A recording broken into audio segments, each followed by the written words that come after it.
There's a bigger dream waiting for you, just waiting for you to step into it.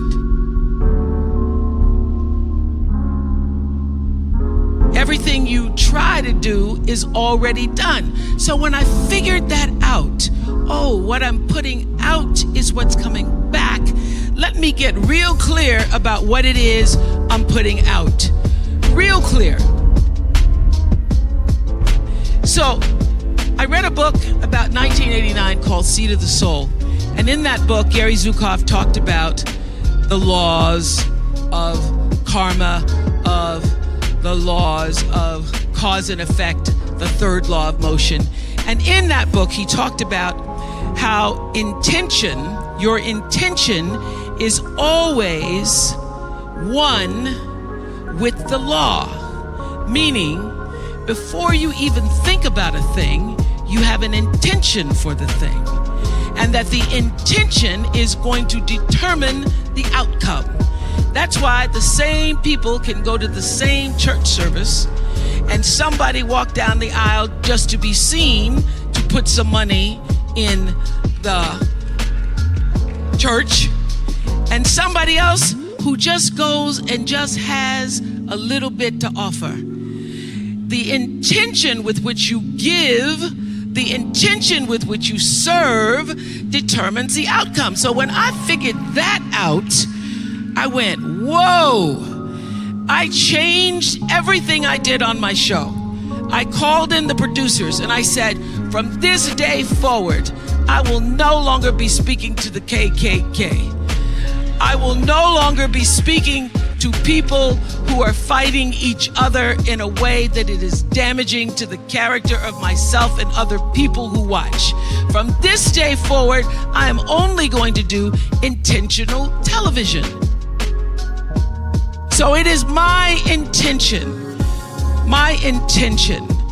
to fulfill the dream of the Creator. It is my intention to live to the highest calling and be pressed to the mark of the highest calling that I have come to do. And when you can ask the Creator, ask that which made you you, what is your dream for me? I guarantee you, instead of you trying to define the dream, what is your dream for me? If you're able to lean into the dream that the universe and all the forces of light and love and power and grace by all the names that we call God has for you, nobody can touch you. Every single day, I would have a pre-show meeting and have the producers come in and state to me, what is your intention? How do we want to use whoever is on this show, whatever is happening on this show, to serve the audience in a way that fulfills the mission of uplifting, enlightening, encouraging, as well as entertaining. And if it doesn't do that, then I can't do it. There's a bigger dream waiting for you, just waiting for you to step into it. To step into it. Your life is big.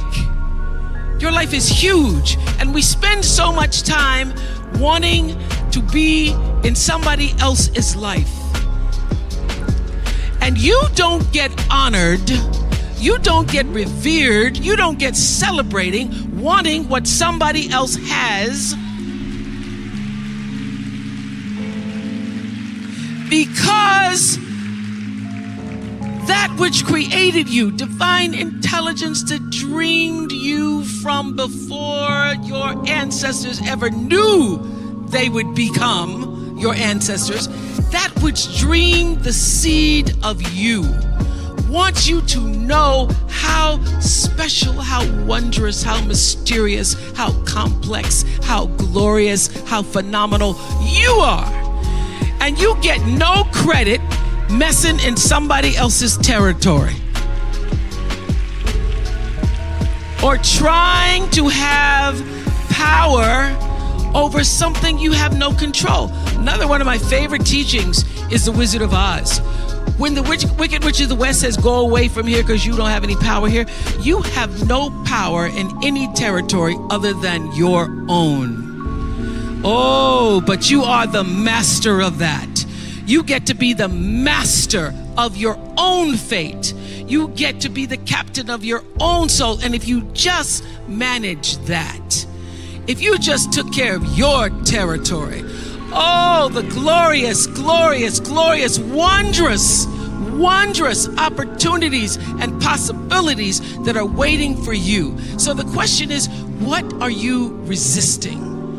What are you pushing against? What are you not allowing? What are you blocking because you have this idea of who and what you're supposed to be, instead of leaning into the dream that's already been created and waiting for you? It's waiting for you. And the second, it's an instant thing. It's a shift in the way you see yourself and the power from which you have come.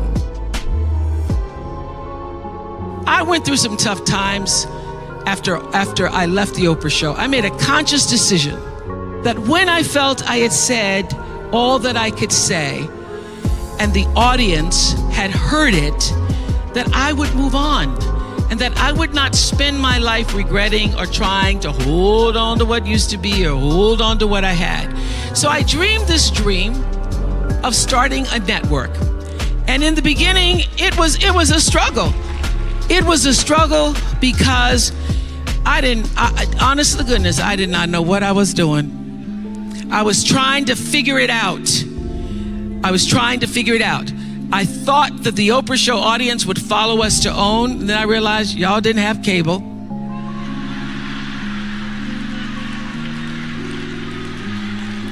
And if you had cable, you did not have the OWN package. So it took me a minute. And unlike most people who you get to have your mistakes in private, some don't go right in your life, you get to sulk about it in private. If I make a mistake, it's on the CNN crawl or the CNN news. So when I was in the climb and there were so many wonderful owners, I see Churl Action Jackson here. There were so many wonderful owners, people who said, oh, we're going to stand with you. We're going to stand by you. Thank you, Roland Martin. There were so many people who said, listen, we believe that this can happen. So I dreamed the dream along with Tyler Perry, who was my friend, who came to me and said, Tyler said, I'm going to help you out because Tyler can go home and write a script and direct it, produce it, and shoot it, and do it for less money than anybody in Hollywood. So we started with a foundation of have and have nots.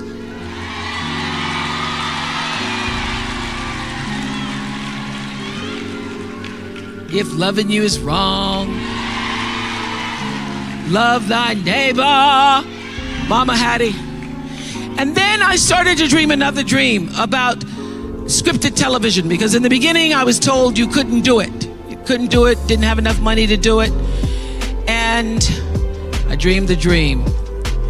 I read Proverbs 11:28 that says, those who trust in their riches will fall, but the righteous will rise and thrive like a green leaf.